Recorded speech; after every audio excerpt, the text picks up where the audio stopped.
और हम कितना बढ़िया तुमको आदर दे रहे थे और तुम हमारे काम नहीं आए, तुम चूर चूर हो गए।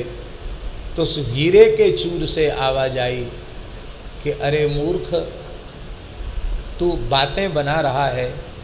उस बेचारे भेड़ बकरी चराने वाले का दोष नहीं, क्योंकि वह जानता नहीं था कि मैं हीरा हूं। पर तूने हीरा हूं यह जानकर भी मुझे मेरी कीमत केवल 5 सेर नमक समझी। इस अपने अपमान को मैं सह नहीं पाया और इसलिए मैं दुख के मारे चूर चूर हो गया।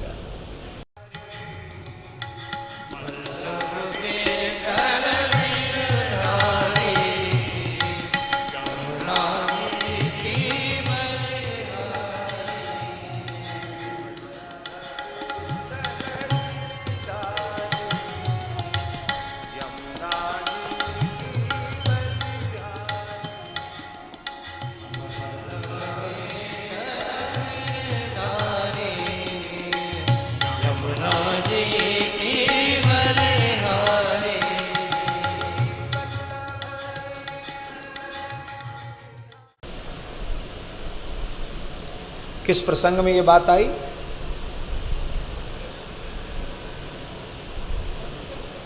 भाई याद दिलाओ। हाँ, साधु कैसे बनते हैं? ऐसे नहीं बनते हैं साधु।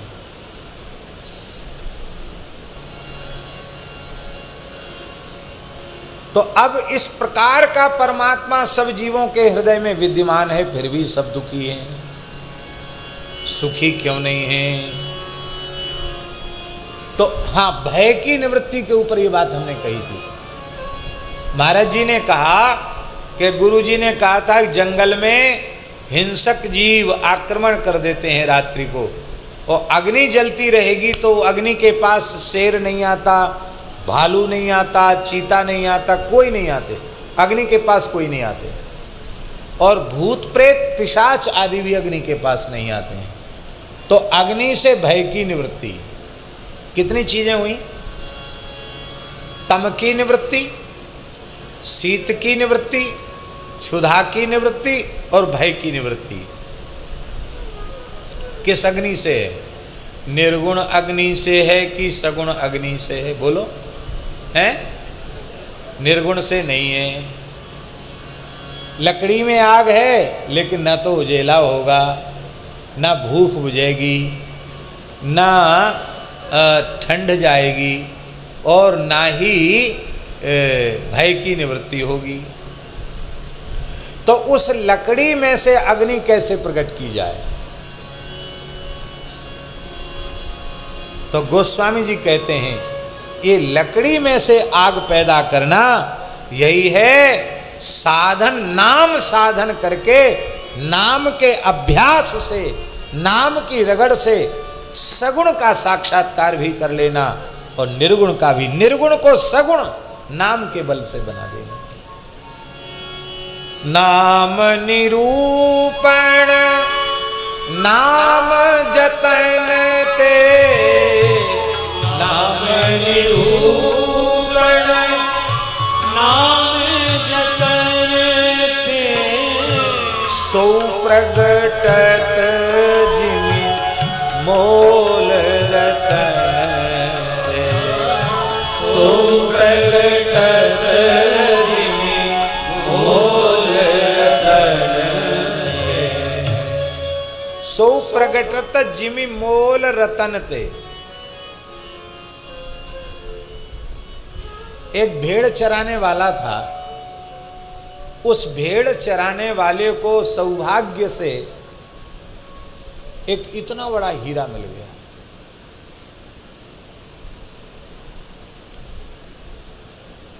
तो उसने कहा रे तो भाग चमकता हुआ पत्थर है। तो उसने क्या किया, उस भेड़ चराने वाले ने अपना जो भेड़ बकरी चराता था ना, तो बड़ा बकरा था, सरदार सांड था बकरों का, उस बकरे के गले में उसको बांध दिया। गोफन जानते हैं? गोफन नहीं, गोफन होती ना वो जिसमें पत्थर बांध करके फेंकते हैं, तो वो गोफन में बांध करके उसके गले से बांध दिया। लौट के आए तो उसकी मैया ने पूछा, हे बेटा ये क्या है? अरे बोले मैया आज तो भेड़ चराने गए थे और ये बड़ा चमकीला पत्थर मिला। अरे बोले बेटा मिला है तो भगवान ने दिया है, रख लो इसको, ऐसे गिर जाएगा बकरे के गले से, कोई ले लेगा, यहीं रख दो। ठीक है मैया। तो उसको गोफन से निकाल के घर में रख दिया। अब एक बार ऐसा हुआ कि इतनी पानी की झड़ी लग गई कि बिल्कुल वर्षा खुले ही नहीं, बाढ़ आ गई। अब बेचारा भेड़ बकरी चराने कहाँ जाए? घर में नमक नहीं था। क्या नहीं था? नमक। तो उसकी मैया को नमक की ज़रूरत पड़ी। मैया ने कहा पैसा तो है नहीं, नमक चाहिए, तो चमकीला पत्थर ले जाओ, किसी दुकान पर बेच आओ।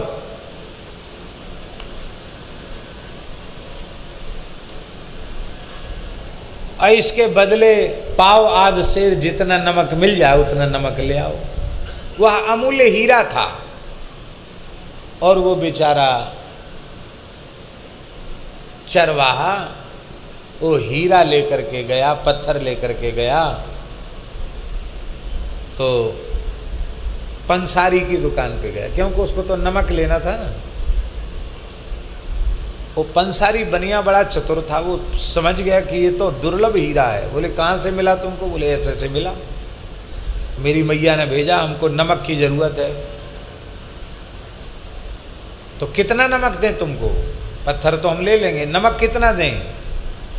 बोले आप जितना देना चाहो उतना दे दो, जितना इसका मूल्य होता हो उतना दे दो।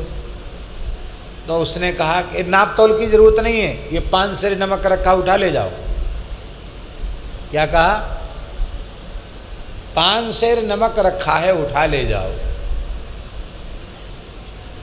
वो बेचारा चरवाहा बड़ा खुश हुआ कि ये बनिया बड़ा उदार है, इतने छोटे पत्थर के बदले इतना नमक दे रहा है, 5 सेर नमक दे रहा है।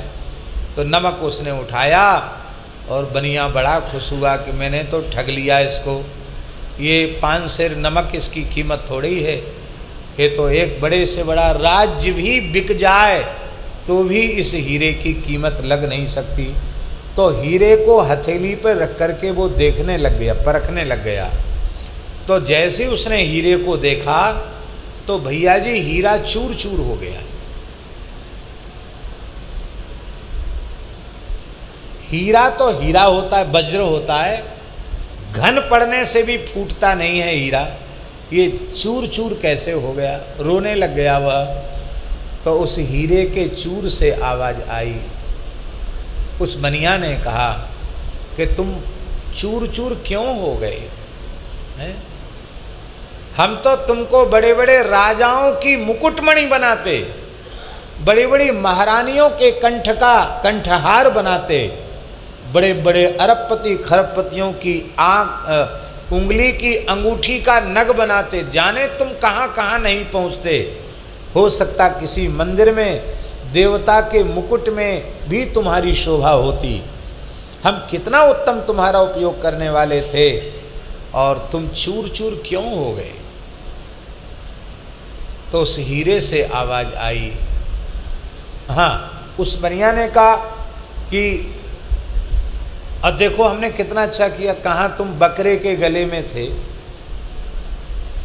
और हम कितना बढ़िया तुमको आदर दे रहे थे और तुम हमारे काम नहीं आए, तुम चूर चूर हो गए।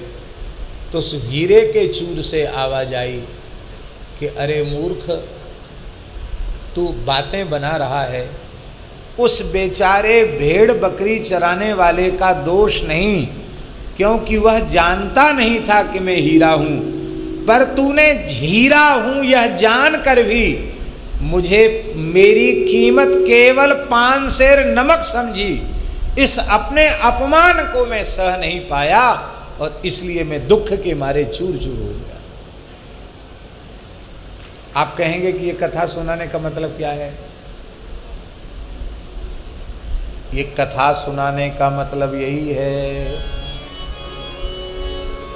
कि हम लोग भी भेड़ बकरी चराने वाले जैसे ही हैं। सौभाग्य से संत सद्गुरु की अहेतु की कृपा से हरिनाम रूपी अमूल्य हीरा हमारे हाथ लग गया, लेकिन उस हीरे को भी विषयी भोगी बकरे के गले में लगाकर ही हम घूम रहे हैं, और उस नाम रूपी हीरे को बेचकर केवल 5-7 सेर नमक ही लेना चाहते हैं। लेकिन जब कोई नाम की महिमा जानने वाला व्यक्ति नाम का तिरस्कार करता है तो नाम महाराज उसे सहन नहीं करते। इतने दिन नाम की महिमा सुनने के बाद भी नाम का लौकिक कार्यों में प्रयोग करना ये हीरे से 5 सेर नमक खरीदने के जैसा है। हम लोग भगवान के नाम का प्रयोग कहाँ करते हैं? संसार की कामनाओं की पूर्ति में नाम का प्रयोग करते हैं। क्या कामनाओं की पूर्ति नाम का फल है?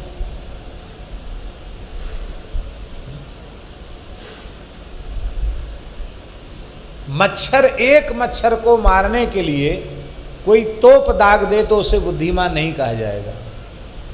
मच्छर को मारने के लिए तोप दागने का क्या तुक है?